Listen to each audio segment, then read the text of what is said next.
नमस्ते, प्रणाम, वंदन, अभिनंदन सभी का। आज हम एक ऐसे योग आचार्य की बात करेंगे जिसकी कहानी सुनकर के निश्चित रूप से आप प्रेरित होंगे, निश्चित रूप से उनकी शिक्षाओं को आत्मसात करने की कोशिश करेंगे और निश्चित रूप से ऐसा चाहेंगे कि मेरी भी लाइफ ऐसी हो और मैं भी इस तरह से अपने जीवन के अंतिम क्षणों तक अपने स्वस्थ रहूं, मस्त रहूं और शिक्षा का प्रचार प्रसार करूं। सही मायनों में बात करें तो आज हम बात करेंगे एक ऐसे शिक्षक की जो पूरे जीवन पर्यंत शिक्षा जिन्होंने बांटी और जब मृत्यु आई, जब मोक्ष आया, जब निर्वाण का समय आया, तो भी वो शिक्षा ही बांट रहे थे, तो भी वो टीच ही कर रहे थे। एक ऐसा व्यक्ति जो शिक्षा देते देते जिसके प्राण निकलते हों। ठीक आप बात करें अब्दुल कलाम जी की, जो एक स्पीच देते हुए, एक मैनेजमेंट जो वाले बच्चे थे उनको स्पीच देते हुए ही वो उनका अंतिम श्वास निकली। ठीक ऐसे ही जो हम आज बात करने वाले हैं जिस गुरु की, वो भी पढ़ाते पढ़ाते ही अपने अंतिम समय में पूरे हुए। तो उन्होंने कभी पढ़ाना नहीं छोड़ा। बाय नेचर एक जो टीचर होते हैं उनको इतना पैशनेट थे वो अपने टीचिंग के लिए और पढ़ाने के लिए, सिखाने के लिए। पूरी जिंदगी ताउम्र उन्होंने पढ़ाया और उस पढ़ाई का आज ये सिला है कि उनके हजारों लाखों तो टीचर इस पूरे वर्ल्ड में हैं। और प्रत्यक्ष और अप्रत्यक्ष रूप से बात करें कि करोड़ों लोगों ने उनके द्वारा बताया गया योग विन्यास कर्म को अपना करके अपने जीवन को अच्छा बनाया है, अपने प्रोफेशन को अच्छा बनाया है, अपनी शिक्षा को की गुणवत्ता को बढ़ाने का काम किया है। जी हाँ, हम बात कर रहे हैं तिरुमलाई कृष्णमाचार्य यानी कि टी कृष्णमाचार्य, जिसको शॉर्ट फॉर्म में सभी जानते हैं। एक बेहतरीन टीचर, एक बेहतरीन शिक्षक, एक बेहतरीन आयुर्वेदाचार्य, एक बेहतरीन विद्वान, एक बेहतरीन योग शिक्षक की मैं आज बात कर रहा हूं और मुझे गौरवान्वित महसूस कर रहा हूं कि मैं टी कृष्णमाचार्य जी की स्टोरी आपको सुना रहा हूं। उनका जीवन वृत्तांत सुनाने का अवसर मुझे आपको प्राप्त हो रहा है। ये मेरे लिए सौभाग्य की बात है। व्यक्तिगत रूप से बहुत प्रभावित उनके जीवन से, क्योंकि बाय नेचर वो एक बहुत अच्छे टीचर रहे और टीचिंग करते करते ही उनका जो है अंतिम समय बीता। और कभी नहीं रुके, कभी नहीं झुके किसी चीज की, कोई परिस्थिति उनको रोक नहीं पाई और बहुत सारी विकट परिस्थितियां उनके जीवन में आई। उन सबका ब्यौरेवार हम वर्णन आपके सामने करेंगे। तो सबसे पहले जैसे कि हम शुरू करते हैं, जन्म से ही हम शुरू करेंगे। तो माता रंगनायकी और पिता तिरुमलाई तटाचार्य के घर में 18 नवंबर 1888 को एक बच्चा पैदा होता है जो आगे चल करके योग के, आधुनिक योग के पितामह कहलाते हैं। जी हाँ, टी कृष्णमाचार्य जी को आधुनिक योग का पितामह कहा जाता है। ये भी एक सवाल बनता है, क्वेश्चन आता है, तो आप इसको भी नोट कर लें। टी कृष्णमाचार्य को आधुनिक योग का पितामह कहा जाता है। ये कई बार कंफ्यूजन होता है कि कौन है। तो पितामह जो कहा जाता है वो टी कृष्णमाचार्य जी को कहा जाता है, जिनकी माता का नाम रंगनायकी अम्मा और उनके पिता का नाम तिरुमलाई तटाचार्य उनके पिता का नाम रहा। और उनके जो पिता थे वो योग और संस्कृत के बहुत अच्छे विद्वान थे और प्रारंभिक जो शिक्षा थी योग की वो उन्हीं से उन्होंने सीखी। तो जब तिरुमलाई कृष्णमाचार्य जो पैदा हुए तो उनका जो पैदा होने का जो स्थान था वो था मैसूर राज्य में। वो चित्रकूट में पैदा हुए, चित्रकूट नहीं, चित्रदुर्ग में पैदा हुए। चित्रदुर्ग जो आपका जो डिस्ट्रिक्ट था आज नहीं है, क्योंकि आज वो कर्नाटक स्टेट में है। लेकिन मैसूर जब स्टेट होता था, पूरा मैसूर राज्य होता था और मैसूर के राजा होते थे, तो वहां पे उनकी पैदाइश हुई चित्रदुर्ग में। वो मैसूर राज्य का एक जिला उस समय पे होता था, आज जो कर्नाटक में स्थित है। तो वहां पे जैसे जन्म होता है, जन्म के बाद की जो प्रारंभिक शिक्षा होती है अमूमन घर पे ही होती थी उस समय पे। आज घर पे नहीं होती। आज तो LKG UKG फर्स्ट आते ही हम स्कूल में बच्चों को डालना शुरू कर देते हैं। 3 साल का बच्चा हुआ नहीं, स्कूल में भेज दिया कि LKG कर रहा है, UKG कर रहा है, फिर फर्स्ट करेगा। या फिर हमारा जो समय था, हमारे को आंगनवाड़ी में डाल देते थे, तो आंगनवाड़ी में जाते थे। लेकिन प्रारंभिक शिक्षा जो घर पे होती है उसका कोई मुकाबला नहीं होता, क्योंकि प्रथम गुरु जो होता है, माता पिता जो है प्रथम गुरु होते हैं बच्चे के, और वो अपने बच्चे को कितनी बेहतरीन शिक्षा दे सकते हैं इसका कोई आंकलन नहीं है, इसका कोई पैमाना भी नहीं है। तो पिता ने, चूंकि पिता योग और संस्कृत के अच्छे विद्वान थे, तो उन्होंने प्रारंभ से छोटे बचपन में ही इनको योग की शिक्षा देना शुरू किया। इनसे आसन करवाते, इनसे प्राणायाम करवाते, तो इनकी बहुत सारी बारीकियां इनको सिखाने का प्रयास किया। लेकिन ये ज्यादा समय तक नहीं चल पाया, क्योंकि परमात्मा को कुछ और ही मंजूर था। तो जब ये 10 वर्ष के थे, ठीक कृष्णमाचार्य जी जब 10 वर्ष के थे, तो इनके पिता का देहांत हो गया। जैसे ही पिता का देहांत होता है, वैसे ही अपने परिवार के साथ, माताजी के साथ, अपने 6 भाई बहनों के साथ ये मैसूर में अपने दादाजी के घर चले जाते हैं। वो परकला मठ के स्वामी थे उस समय पे। मैसूर में परकला एक मठ है, बहुत फेमस मठ है, उस मठ के मठाधीश थे, वहाँ के स्वामी थे। तो वहाँ पर जाकर के जीवन यापन करने लगते हैं और वहाँ पर रह करके अपने दादाजी के पास संस्कृत का ज्ञान सीखते हैं और अपना जो योग और आयुर्वेद है ये इस तरह की चीज़ों में वो रुचि दिखाते हैं, क्योंकि बचपन था तो वहाँ पे भी दादा के पास रह के उन्होंने काम किया। शुरू से मैथ में बहुत रुचि थी, जो कि मुझे नहीं है, और मेरा मैथ बहुत बेकार है, आप सबको ही पता है। मैथ में बहुत रुचि थी तो मैथ में स्नातक इन्होंने की, वहाँ पे संस्कृत कॉलेज था मैसूर में। उस मैसूर के संस्कृत कॉलेज से मैथ में यानी कि गणित में इन्होंने स्नातक की उपाधि प्राप्त की। अब गणित में तो स्नातक हो गए, लेकिन रुचि योग, आयुर्वेद और अध्यात्म में थी। तो उसके लिए 1906 का वर्ष आता है। 1906 में ये अपना जाते हैं बनारस हिंदू विश्वविद्यालय, जो कि उस समय का सबसे पुराना और विश्व प्रसिद्ध, हम कहें कि हमारा विश्वविद्यालय है, हमारा गौरव है भारत का, बनारस हिंदू विश्वविद्यालय, जो कि इसका नाम आजकल बनारस से पहले बनारस रखा था, लेकिन वाराणसी जिसको कहते हैं, और वाराणसी में उनका, और अब उसको नाम प्रयागराज हो गया है, तो नाम काफ़ी चेंज हो गए हैं। तो इसलिए बनारस हिंदू विश्वविद्यालय में 1906 में जाते हैं और दर्शन, तर्क, शास्त्र और संस्कृत इनकी नॉलेज प्राप्त करते हैं। और इनकी नॉलेज प्राप्त करने के दौरान पूरा जो नेटवर्क है वो बनारस में बनाते हैं, और बनारस में ये एक अपनी अलग पहचान बनाते हैं, क्योंकि उस समय पे इन्होंने कुछ योग की क्रियाएं जानते थे, तो कुछ वहाँ पे योग की क्रियाएं भी करते थे। तो इनकी बड़ी रुचि थी, लेकिन बहुत सारी चीज़ें नहीं आती थी, तो क्योंकि प्रारंभिक शिक्षा हुई थी, ये पूरी शिक्षा नहीं हुई थी। इसके बाद साल आता है 1914 का। 1914 का जब साल आता है तो ये आयुर्वेद की पढ़ाई करने के लिए पटना जाते हैं, और पटना विश्वविद्यालय जो बिहार में है, पटना बिहार की राजधानी है, वहाँ पे पटना विश्वविद्यालय में जाते हैं और वहाँ पे आयुर्वेद की डिग्री ग्रहण करते हैं, आयुर्वेद की डिग्री लेते हैं। आयुर्वेद में बहुत रुचि थी, तो आयुर्वेदाचार्य भी ये कहा मैंने, योगाचार्य भी कहा, संस्कृत के आचार्य भी हैं, दर्शनों के भी आचार्य रहे। तो वहाँ दरभंगा जाकर के जब पटना में इन्होंने शिक्षा ग्रहण की, तो उसके बाद वहाँ पे दरभंगा जो एक डिस्ट्रिक्ट है आजकल, जहाँ पे बहुत बाढ़ आई हुई है, और दरभंगा से हमारे इश्तियाक आलम साहब और वो फरीद आलम साहब भी हमारे साथ जुड़ते हैं, जो अभी भी जुड़े हुए हैं। तो दरभंगा में बहुत भयंकर बाढ़ आती है, जो कि प्रशासनिक और राजनीतिक फेलियर है सरकारों का, और प्रशासन का पूरी तरह से फेलियर है, और उसका कोई समाधान नहीं होता। वो अलग विषय है, उसके ऊपर काम होना चाहिए, लेकिन हमेशा राजनीति होते काम नहीं होता। दरभंगा में के जो राजा थे उनका राज्याभिषेक होना था, तो राज्याभिषेक होना था तो दूर दूर से लोगों को बुलाया। अब सब दूर दूर से विद्वानों को बुलाया, तो एक नाम आया कि भाई ये टी कृष्णमाचार्य जी हैं, ये आयुर्वेद के भी विद्वान हैं, और हिंदू विश्वविद्यालय बनारस से इन्होंने संस्कृत और दर्शनों की भी पढ़ाई की है। तो इनको भी एज ए जो वो स्कॉलर होते हैं, विद्वान होते हैं, उनके उसमें निमंत्रण मिला। अब उस समय पे क्या होता था, जब कोई राजा की ताजपोशी होती थी तो शास्त्रार्थ का आयोजन होता था, बहुत अच्छा भव्य भोजन का आयोजन होता था, बहुत सारे कार्यक्रम वहाँ पे होते थे। तो शास्त्रार्थ होता था, उस शास्त्रार्थ में इन्होंने भी भाग लिया।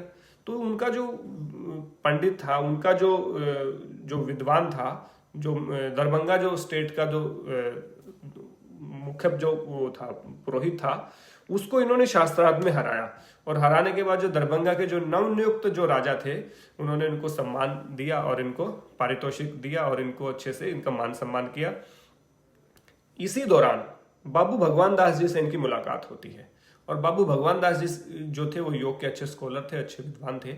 उन्होंने कहा कि मैं योग में पारंगत होना चाहता हूँ, दर्शन मैंने पढ़े हैं, संस्कृत मैंने पढ़ी है, गणित मैंने पढ़ा है, आयुर्वेद मैंने पढ़ा है, एक योग है जिसमें मेरी रुचि है और मैं योग को पढ़ना चाहता हूँ। तो कुछ समय तक जब दरभंगा में रहे, उस समय पे कुछ समय तक बाबू भगवान दास जी से इन्होंने योग की शिक्षा ग्रहण की, और योग की शिक्षा ग्रहण करके कुछ पिताजी से सीखा, कुछ बाबू भगवान दास जी से सीखा, और उसको लेकर के चल पड़े। अब जाकर के उसकी शिक्षा का प्रचार प्रसार किया, और बात ये है 1919 की बात, 1916 से 1919 तक के बीच इन्होंने काफ़ी काम किया योग में, और अपना योग का प्रचार करना शुरू किया। आपको याद होगा हमारे वायसरॉय थे उस समय पे, लॉर्ड इरविन का नाम सबने सुना होगा, जो इतिहास पढ़ा है जिन्होंने, वो लॉर्ड इरविन को जानते होंगे। हमारे जो थे भारत के गवर्नर जनरल थे, उसको वायसराय भी कहा जाता है। तो ब्रिटिश थे वो, और उनकी हुकूमत थी हमारे देश पे। तो वो यहाँ पे राज कर रहे थे। तो वायसराय उस समय पे डायबिटीज से पीड़ित थे, मधुमेह उनको था। तो मधुमेह होते हुए उनको पता चला कि एक ऐसा विद्वान है जो आयुर्वेद भी जानता है, योग भी जानता है, और एक ऐसी विधा है जिससे वो आपकी डायबिटीज को ठीक कर सकता है। तो उन्होंने वायसराय जी को बुलाया। उस समय पे वायसराय का मतलब आपका भारत का गवर्नर जनरल, यानी कि एक तरह से शासक जिसको हम कह सकते हैं, मालिक जिसको हम कह सकते हैं। तो पूरे देश का जिसके ऊपर राज्य हो वो वायसराय होता है। उस समय पे वायसराय वो होता था, गवर्नर जनरल। तो उन्होंने इसको अपने स्टेट में बुलाया और कहा कि आप मुझे योग सिखाइए। तो जब लॉर्ड इरविन को इन्होंने योग सीखा, पहले ऐसे ताकतवर शख्स कहें, पूरे भारत का सबसे बड़ा ताकतवर शख्स कह सकते हैं उस समय पे, क्योंकि पूरे भारत पे उनका राज था। तो उन लॉर्ड इरविन जी को इन्होंने योग सिखाया और उनकी जो डायबिटीज थी वो बहुत कंट्रोल हुई, बहुत बेनिफिट हुए। और उसके साथ साथ इन्होंने बहुत सारी आयुर्वेदिक औषधियां उनको दी, योग की शिक्षाएं दी। तो उनको उनके पर्सनल ट्रेनर बने। अब जब पर्सनल ट्रेनर बने और उनको लाभ हुआ, तो उन्होंने सोचा कि यदि ये लाभ होता है और इस तरह से योग का प्रचार होना चाहिए, आयुर्वेद का प्रचार होना चाहिए, जो बीमारियों को दूर कर सकते हैं, तो उन्होंने अच्छा इस तरह से विचार किया। तो उन्होंने टी कृष्णमाचार्य जी से बात की कि आप और क्या करना चाहते हैं। तो जैसे एक शिक्षक का, एक शोधार्थी का, एक योग का विद्यार्थी का एक जैसे रुचि होती है कि मैं और योग सीखना चाहता हूँ, उसके लिए मुझे माउंट कैलाश पे जाना पड़ेगा। वहाँ पे उन्होंने सुना था कि कोई राम मोहन योगाचार्य हैं, ब्रह्मचारी हैं, वो योग की शिक्षा देते हैं। लेकिन उस समय पे पैसे नहीं थे, संसाधन नहीं थे। तो लॉर्ड इरविन ने उनकी व्यवस्था की, 2 और साथियों को उनके साथ भेजा कि आप जाइएगा माउंट कैलाश पे हमारी तरफ से, और पूरी किसी प्रकार की कोई आपको परेशानी ना आए। तो वहाँ पे भिजवाया उनको। उस समय पे वो नेपाल में था माउंट कैलाश। वहाँ पर जा करके राम मोहन ब्रह्मचारी जी के पास इन्होंने योग की शिक्षा 6 से 7 वर्ष लगभग इन्होंने वहाँ पे योग की शिक्षा सीखी। पातंजल योग दर्शन को वहाँ सीखा, योग को चिकित्सा के रूप में कैसे प्रयोग कर सकते हैं ये उन्होंने वहाँ सीखा, और योग के जो बॉडी पे जो इफेक्ट पड़ते हैं तो वो सारी चीज़ों को सीख करके राम मोहन ब्रह्मचारी जी से 6 से 7 वर्ष के बाद ही वापस आते हैं। 1919 में ये योग शिक्षा सीखने जाते हैं माउंट कैलाश। यानी कि जलियांवाला बाग हत्याकांड जो था 1919 में हुआ था, उससे ठीक 1919 में, हाँ उसी दौरान जब 1919 में जलियांवाला बाग हत्याकांड हुआ, उसी समय पे ये अपना योग की शिक्षा सीखने माउंट कैलाश जाते हैं और वहां से योग की शिक्षा सीख करके आते हैं। अब जैसे ही आते हैं इनकी शादी कर दी। अब बच्चा है वो जवान हो गया, तो उनकी शादी की जिम्मेदारी आई। लेकिन शादी भी उनकी 37 ईयर में हुई।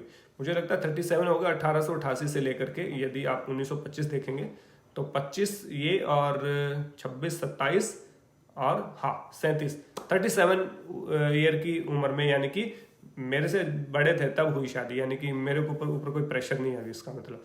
टी कृष्णमाचार्य जी को देखता हूँ तो मुझे शांति मिलती है कि 37 साल की उम्र में उनकी शादी हुई। और वो तो बहुत पुराने समय में, आधुनिक समय में तो 47 भी हो सकता है, कोई प्रॉब्लम नहीं है मुझे लगता है।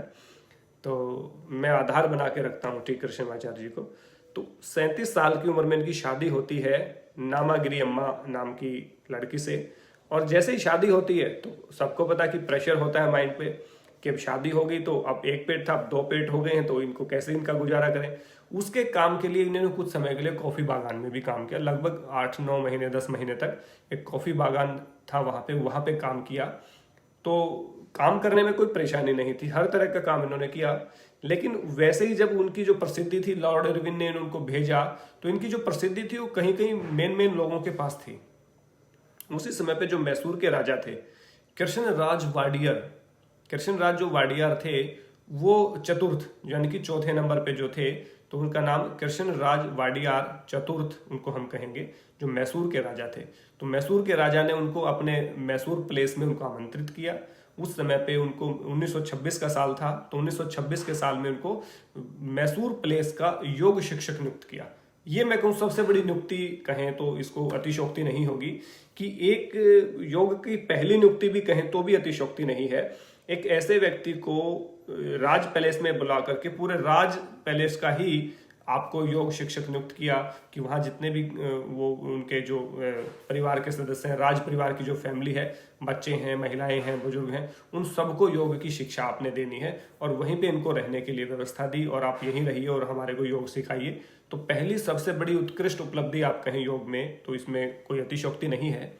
जैसे ही वो राज घराने में गए तो सबको उन्होंने योग सिखाया और उसका लाभ भी मिला। उसके बाद धीरे धीरे इतनी नजदीकियां बन गई इनकी कृष्णराज वाडियर जी से, जो राजा थे उस समय पे, कि वो अन्य चीजों में, धर्म कर्म की बातों में, अनुष्ठान की बातों में, या फिर सामाजिक कल्याण की बातों में, सामाजिक बुराइयों के ऊपर इनकी राय लेने लगे। यानी कि एक तरह से उनके सलाहकार बन गए। मतलब इतने नजदीकी आ गए कि वो उनसे सलाह लेने लगे हर चीज पे, और सलाह लेने लगे तो उनका प्रभाव उनके ऊपर इतना था कि उनकी मानते थे, उनको गुरुजी मानते थे। तो सारी चीजों में उनका हस्तक्षेप होता था टी कृष्णमाचार्य जी का। और ये बहुत चला। 1926 में उन्होंने ज्वाइन किया। 1926 के बाद 1933 में इन्होंने खुद एक अपनी योगशाला आरंभ की, वहीं पे मैसूर में ही एक अलग से जगमोहन नाम का स्थान था, वहां पे इन्होंने अपनी एक योगशाला का आरंभ किया। पैरेलल वो भी चलती रही, उसमें भी योग की शिक्षा दीक्षा का काम चलता रहा। तो 1933 में चलता रहा। लेकिन वहीं 1934 का जब साल आता है तो उन्होंने योग मरकंद, एक बहुत फेमस पुस्तक है, आपको खोजनी चाहिए और खोज करके उसके पढ़ना चाहिए। आप ऑनलाइन भी आपको मिल सकती है और ऑफलाइन भी आप कहीं से मंगवा सकते हैं। योग मरकंद इनकी पहली पुस्तक टी कृष्णमाचार्य जी की है, जो इन्होंने लिखी 1934 में। उस समय पे मैसूर की जो यूनिवर्सिटी थी उसने उसको पब्लिश किया। तो आप मान के चलें कि मैसूर यूनिवर्सिटी ने मैसूर यूनिवर्सिटी में काम नहीं कर रहे, लेकिन फिर भी वहां पे उसको पब्लिश किया गया। योग मरकंद नाम की पुस्तक सबसे फेमस पुस्तक है, पहली पुस्तक है। 1934 के साल में उन्होंने निकाली उसको। 1934 के बाद साल आता है 1940। 1940 में दुर्भाग्यवश जो कृष्णराज वाडियार चतुर्थ थे उनकी मृत्यु हो जाती है। अब उनकी मृत्यु हो गई, अब उन्होंने उनको अपॉइंट किया था, उसके बाद जो पंचम जो आते हैं उन्होंने उनको नहीं रखा, उन्होंने उनको उस पोस्ट से भी निकाल दिया और वहां से कहा कि आपकी सेवाएं समाप्त की जाती हैं। तो आप देखिए, एक आप राजशाही में महल में जाकर के महल के लोगों को सिखा रहे हो और कुछ साल बाद, यानी कि आपको 26 में आपकी सर्विस शुरू हुई और 40 में समाप्त हो जाती। इतने सालों का एक लंबा अनुभव, इतने सालों तक आपसे सलाह मशवरा होता रहा, राजशाही में आप रहे, और उसके बाद एकदम से आपको निकाल दिया जाता है कि आपकी सेवाएं समाप्त हो गई। तो उस समय पे भी इन्होंने कोई हतोत्साहित नहीं हुए। 1940 में जैसे ही इनको निकाला, वैसे ही इन्होंने अपनी जो योगशाला, जो जगमोहन नामक स्थान पे पैरेलल जो शुरू की थी, उसमें काम करना शुरू कर दिया। अब लेकिन फंडिंग नहीं थी, कहीं से पैसा नहीं था। तो कुछ समय बाद 1950 में वो भी बंद हो गई, क्योंकि उसको नहीं चला पाए, रन नहीं कर पाए, तो क्योंकि नौकरी की आवश्यकता उस समय पे थी। साल आता है 1952 का। 1952 के साल में जो विवेकानंद कॉलेज मद्रास में है, उसमें व्याख्याता यानी कि एक प्रोफेसर के तौर पे इनको नियुक्ति मिली, आचार्य के तौर पे नियुक्ति मिली। योग और आयुर्वेद ये वहाँ पे पढ़ाते थे। तो 1952 में इनको पहली कहें कि ऐसे इस तरह से गवर्नमेंट जॉब मिली, जिसमें विवेकानंद कॉलेज मद्रास जो है उसमें इन्होंने पढ़ाना शुरू किया। अब जैसे ही पढ़ाना शुरू किया, पढ़ाते पढ़ाते काफ़ी साल हुए, तो इनको एक महसूस हुआ कि इंडिविजुअल अपना एक एम्पायर खड़ा किया जाए, अपने एक ऐसी पद्धति शुरू की जाए जहाँ पे लोग आकर के योग सीखें और खुद का एक स्वतंत्र चीज होनी चाहिए। यूनिवर्सिटी से इतर बहुत सारी चीजें नहीं कर पा रहे थे। तो 1952 के बाद कुछ साल तक वहां पे कॉलेज में काम किया। उसके बाद मैसूर में ही अपनी खुद की योगशाला दोबारा से प्रारंभ की, और उस योगशाला को दोबारा से प्रारंभ करने के बाद वहां पे लोगों को इन्वाइट किया गया। प्रतिदिन क्लासेस शुरू होती थी, वहां पे योग का शिक्षण देना आरंभ किया, स्वतंत्र रूप से, बिना किसी की सहायता से। क्योंकि उसके बाद हमारा देश आज़ाद भी हो चुका था। तो आज़ाद होने के बाद अपना आसानी से इन्होंने काम शुरू किया, और सरकार की भी कोई सहायता नहीं थी, लेकिन लोगों के सहयोग से इन्होंने शुरू किया मैसूर में। और अपना उसको शुरू करते करते इन्होंने योग विन्यास कर्म की शिक्षा को डेवलप किया। तो इनका इनकी जो टेक्निक है उसको कहते हैं विन्यास कर्म। तो ये भी क्वेश्चन पूछा जा सकता है कि विन्यास कर्म किसने शुरू किया, या विन्यास कर्म के जो जन्मदाता है वो कौन है, या टी कृष्णमाचार्य जी ने किस योग पद्धति का उद्भव किया। तो आप कहेंगे योग विन्यास कर्म को उन्होंने उनका उत्पत्ति की या उनको शुरू किया। तो जैसे योग विन्यास कर्म को शुरू किया और उसके बाद पुस्तकें लिखने का भी सिलसिला जारी हो गया था। तो योग मरकंद के बाद योग असांगुल उन्होंने लिखा, उसके बाद योग रहस्य पुस्तक लिखी, उसके बाद योग वल्ली उन्होंने लिखी। तो 4 पुस्तकें जो हैं बहुत प्रमुख हैं। सबसे पहले हम बात करें योग मरकंद जो 1934 में उन्होंने लिखी थी, उसके बाद योग असांगुल उन्होंने लिखी, उसके बाद योग रहस्य लिखी, योग वल्ली लिखी। तो 4 पुस्तकें उन्होंने बहुत प्रमुख रूप से लिखी। अब पुस्तकें लिखी, अब उनके शिष्यों की कुछ बात कर लेते हैं, जो शिष्य रहे, यानी कि जिन्होंने आगे चल करके उनकी पद्धति को आगे बढ़ाने का काम किया। उसमें सबसे प्रमुख थे BKS अयंगर। कौन ऐसा व्यक्ति है योग में जिसने BKS अयंगर का नाम ना सुना हो? वो प्रत्यक्ष रूप से टी कृष्णमाचार्य जी के शिष्य थे, स्टूडेंट थे। उसके बाद K पट्टाभी जोयस, बहुत फेमस फिगर रहे, वो भी उनके शिष्य थे। इंदिरा जी उनकी शिष्य थी। ये इंदिरा गांधी जी की बात नहीं कर रहा मैं, दूसरी इंदिरा जी हैं उनकी बात कर रहा हूँ। इसके बाद MG मोहन, AG मोहन या MG मोहन ऐसे हैं, वो भी इनके शिष्य रहे। और इन लोगों के अनेकों हजारों प्रत्यक्ष रूप से शिक्षक इन्होंने तैयार किए। लाखों शिक्षक कहें तो कोई अतिशोक्ति नहीं होगी, जो आज पूरे विश्व में प्रचार कर रहे हैं, प्रसार कर रहे हैं, इनको शिक्षा दी। तो इसके बाद जब इतने शिष्य भी तैयार हो गए और पढ़ाना कभी नहीं छोड़ा। अब साल आता है जब इनकी उम्र होती है 96, यानी कि 96 वर्ष की जब उम्र होती थी इनकी, तो इनकी फिसल के गिरने से इनका जो कुल्ला, जो हमारा जो हिप्स होता है, उसमें फ्रैक्चर आ गया। अब उम्र ज्यादा हो गई और नहाते हुए फिसल गए बाथरूम में, तो इनका जो फ्रैक्चर आ गया नितंब में, हिप्स में इनका फ्रैक्चर आ गया। लेकिन यहां भी इस व्यक्ति ने कभी होपलेस नहीं हुए और कोई सर्जरी नहीं करवाई। इन्होंने कहा कि इसको मैं योग के माध्यम से ठीक करूंगा, क्योंकि आयुर्वेदाचार्य थे, योग की थेरेपी को भी जानते थे और दर्शन को भी जानते थे। तो इन्होंने अपनी थेरेपी खुद करने का प्रयास किया और बेड पे ही लेट करके वहीं पे कुछ ऐसे आसनों को डिजाइन किया कि जिससे कोई व्यक्ति कई बार बेड रेस्ट पे है या कोई व्यक्ति खड़ा होकर नहीं कर सकता, ऐसी कंडीशन में है, तो वो व्यक्ति क्या करे, वो व्यक्ति कैसे योग कर सकता है। इस बात को देखते हुए उन्होंने बिस्तर पे ही योग कैसे किया जाए, या बुजुर्ग व्यक्तियों के लिए योग की क्या पद्धति हो सकती है, या वो व्यक्ति जो असहाय हैं, बेड से नहीं उठ सकते किसी कारण से, वो कौन सी योग की क्रियाएं करें, इन चीजों को उन्होंने इजाद किया। मतलब 96 उम्र की जब 96 ईयर हो गई तो व्यक्ति रिटायर हो जाते हैं सब, लेकिन उन्होंने सोचा कि यदि मेरे अंदर ये प्रॉब्लम आई है कि मैं यहाँ से उठ नहीं सकता, तो बहुत सारे लोग ऐसे हैं जिनको एक कंडीशन आती होगी, तो वहां बेड पे ही कौन से आसन किए जा सकते हैं, कौन से क्रियाएं की जा सकती हैं, कौन से प्राणायाम किए जा सकते हैं, उन टेक्निक को इजाद किया और बेड से ही पढ़ाना शुरू कर दिया। मतलब कभी नहीं रुके, वहीं से शिक्षा देना आरंभ कर दिया। और जब अंतिम समय यानी कि पूरे 100 साल जीवेम शरदः शतम् की बात को चरितार्थ करते हुए साल आता है 1988 का, 1888 में पैदा हुए, 1988 का साल आता है और तारीख थी आपकी 28 फरवरी। 28 फरवरी को इनका अंतिम समय आता है और ये पढ़ाते पढ़ाते ही इस संसार से विदा ले जाते हैं। और एक महान विचारक, महान संत, महान योगाचार्य, महान आयुर्वेदाचार्य, महान विद्वान व्यक्ति जो योग के क्षेत्र के, आयुर्वेद के क्षेत्र के, भारतीय संस्कृति के, और पूरी लाइफ स्ट्रगल रहा और पूरी लाइफ बहुत अच्छी अचीवमेंट भी रही। भारत के वॉयसरॉय के भी टीचर रहे, राजाओं के भी टीचर रहे, उसके बाद खुद का स्कूल खोला, खुद की योगशाला खोली, बंद की, उसके बाद फिर से शुरू की, और अंतिम समय में 96 साल के हुए तो कुल्ले का जो फ्रैक्चर था उसमें भी पढ़ाते रहे और अंतिम श्वास जब तक निकली तब तक बेड पे से ही पढ़ाते रहे, कभी भी रेस्ट नहीं किया, कभी भी छुट्टी नहीं की, अलग अलग टेक्निक्स को किया।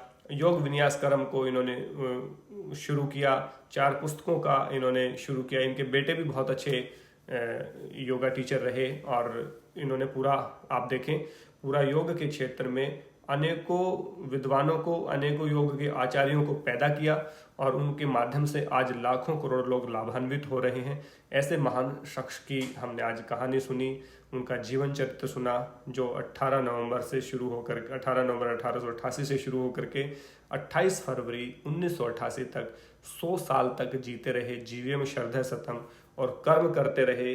कर्म को एक दिन के लिए भी इन्होंने नहीं टाला और किसी तरह से भी ये होपलेस नहीं हुए, किसी तरह से इनको अवसाद नहीं हुआ। राजा के यहाँ से छूट गया तो भी कोई अवसाद नहीं।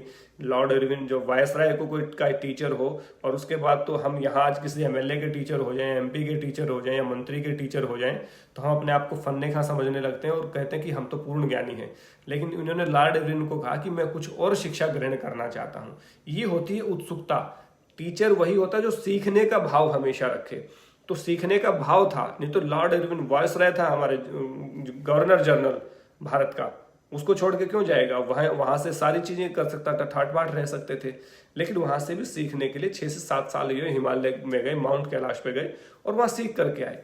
तो ये होती है एक उत्सुकता, एक ललक, यानी कि पूर्ण ज्ञान नहीं था तो ज्ञान को अर्जित करने के लिए कहीं से गणित का ज्ञान ग्रहण किया, बनारस से संस्कृत का और दर्शनों का ज्ञान ग्रहण किया, पटना से आयुर्वेद का ज्ञान ग्रहण किया, माउंट कैलाश जाकर के योग का ज्ञान ग्रहण किया। तो इस प्रकार से जो उत्सुकता थी उसके में, इसीलिए इनको आधुनिक योग का पितामह कहा जाता है। 100 साल तक जिए, तो अच्छी आपको लगी होगी स्टोरी और इंस्पायरिंग है, मेरे लिए तो कम से कम बहुत इंस्पायरिंग है। इनकी सभी पुस्तकों को आपको खोजना चाहिए और पढ़ना चाहिए और मंगवाना चाहिए और इनकी शिक्षाओं को इम्प्लीमेंटेशन करना चाहिए लाइफ में। इम्प्लीमेंटेशन के बिना कुछ नहीं है और ऐसे ही निरंतर कर्म योग करते हुए परमात्मा हमारे श्वास समाप्त करे, ऐसी मेरी प्रार्थना है कि अंतिम श्वास जब तक, हमारा अंतिम श्वास जब तक हम लें तब तक कर्म करते रहें। कर्म से कभी भी जी ना चुराएं, कभी भी आलस्य हमारे पास ना आए, कभी भी कोई रोग आए तो भी हम उस रोग में भी निरंतर काम करते रहें। कोई ऐसी परिस्थिति आए कि हम असहाय हो गए, उस समय भी हम, हमारा क्या कंट्रीब्यूशन हो सकता है वो हम डिसाइड करें। परमात्मा से केवल आरोग्यता की मांग करें, सद्बुद्धि की मांग करें, ताकि और हमें कर्म की तरफ प्रेरित करे परमात्मा और हम ऐसे ही निरंतर काम करते रहें। ऐसी आशा और विश्वास के साथ आपके सामने मैं इस व्याख्यान को लेकर के आया। व्याख्यान अच्छा लगा होगा तो इसको इम्प्लीमेंट करने की कोशिश करिए और यदि कुछ कमी रही है, कुछ चीज़ें छूट गई हैं तो मुझे बताने का काम करिए, उसमें हम चर्चा करेंगे। तो अभी आप सबके साथ चर्चा करूँगा, आपके क्वेश्चन लूँगा। आपकी जो वैल्यूएबल जो सजेशन होती हैं वो मेरे लिए बहुत इंपॉर्टेंट होती हैं। आपके सुझाव, आपका प्रोत्साहन, ये सब मुझे बहुत अच्छा लगता है और इनसे मैं और बेहतर होने की कोशिश करता रहता हूँ आप सबके सहयोग से। पूरे योग परिवार को बहुत बहुत धन्यवाद, साधुवाद इसके लिए। तो चलिए आपसे बात करता हूँ। आप सबका बहुत धन्यवाद। नमस्ते।